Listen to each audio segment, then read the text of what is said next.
Hello बच्चों, welcome back to Manshu coaching. मेरा नाम है मंशु भैया और आज की वीडियो में हम करेंगे क्लास 10th के चैप्टर नंबर फर्स्ट की सेकंड एक्सरसाइज का क्वेश्चन नंबर 2। तो बच्चों क्वेश्चन गिवन है यहाँ पर, prove that 3 plus 2 root 5 is irrational. और इस टाइप के जो क्वेश्चंस होते हैं कभी कभी बच्चों को ये थोड़े से मुश्किल लगते हैं, बट ये क्वेश्चन इतने मुश्किल नहीं होते हैं। इनको सोल्व करने के लिए एक बहुत ही सिंपल सा मेथड होता है जिसे हम कहते हैं कॉन्ट्रडिक्शन मेथड। अब बच्चों ये जो वर्ड यहाँ पर आया है कॉन्ट्रडिक्शन, इस वर्ड का मीनिंग होता है विरोधाभास, मतलब किसी बात का विरोध करना। अब जैसे सपोज कीजिए यहाँ पर हमारे पास दो टाइप के ही नंबर होते हैं, रैशनल एंड इरेशनल।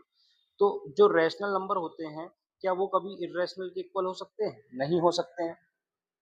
तो बच्चों अगर यहाँ पर हम दिए गए क्वेश्चन को जिसको हमको प्रूव करना है इरेशनल, अगर हम यहाँ पर सबसे पहले इसको रैशनल लेट कर लें और अपनी लेट की गई बात को अगर हम यहाँ पर रॉन्ग प्रूव कर दें, तो ये नंबर बचेगा क्या? इरेशनल। क्योंकि नंबर तो दो ही टाइप के होते हैं, या तो रैशनल होता है या फिर इरेशनल होता है। तो अगर अपनी लेट की गई बात को यहाँ से हम रॉन्ग प्रूव कर देते हैं तो नंबर हमारे पास बचेगा इरेशनल। तो इसी मेथड का यूज हमको यहाँ पर करना है जिससे हम इस नंबर को प्रूव करेंगे इरेशनल।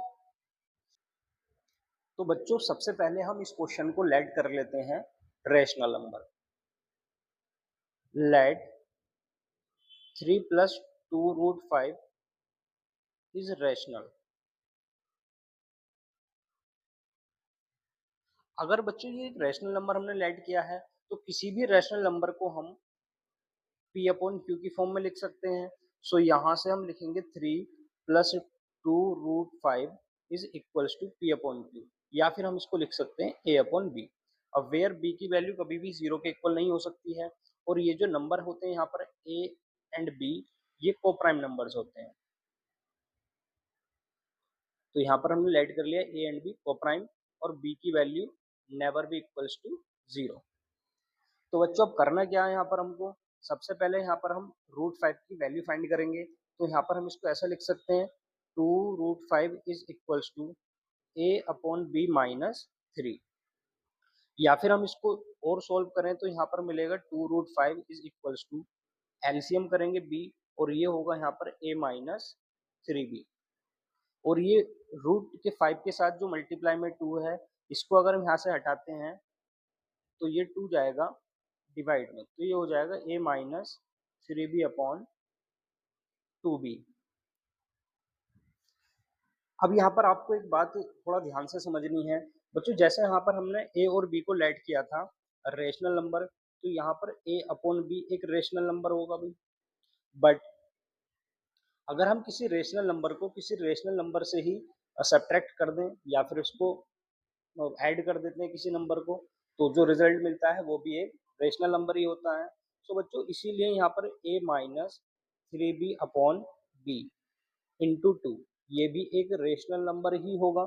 तो बच्चों जो हमारी राइट लेफ्ट हैंड साइड है और जो राइट हैंड साइड है, दोनों ही अलग अलग हैं, क्योंकि जो राइट लेफ्ट हैंड साइड है रूट 5, ये एक रेशनल नंबर है, और जो यहाँ पर हमारी राइट हैंड साइड है a minus 3b upon 2b, ये एक रेशनल नंबर है। सो बच्चों यहाँ पर हमको मिला है irrational number is equals to rational number. But ऐसा कभी भी पॉसिबल नहीं होता है, क्योंकि कोई भी इरेशनल नंबर कभी भी रैशनल नंबर के इक्वल नहीं होता है। तो ये दोनों बात एक दूसरे को यहाँ पर अपोज कर रही हैं, या हम कह सकते हैं ये दोनों एक दूसरे का विरोध कर रही हैं। इसीलिए हम कह सकते हैं दिस इज अ कंट्रडिक्शन। तो यहाँ पर हम लिखते हैं this is contradiction. So 3 plus 2 root 5 is not rational. तो अगर बच्चों 3 प्लस 2 रूट 5 एक रेशनल नंबर नहीं है, तो हम यहाँ से क्या कह सकते हैं, hence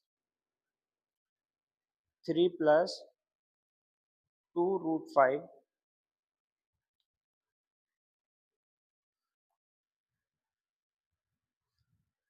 will be a irrational number,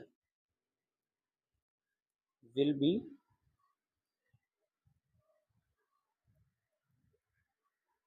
irrational number। तो बच्चों यहाँ पर प्रूव कर दिया हमने 3 प्लस 2 रूट 5 को एक इरेशनल नंबर। तो आई होप बच्चों आपको क्वेश्चन अच्छे से समझ आ गया होगा। नेक्स्ट क्वेश्चन के लिए मिलते हैं हम नेक्स्ट वीडियो में, तब तक के लिए गुड बाय।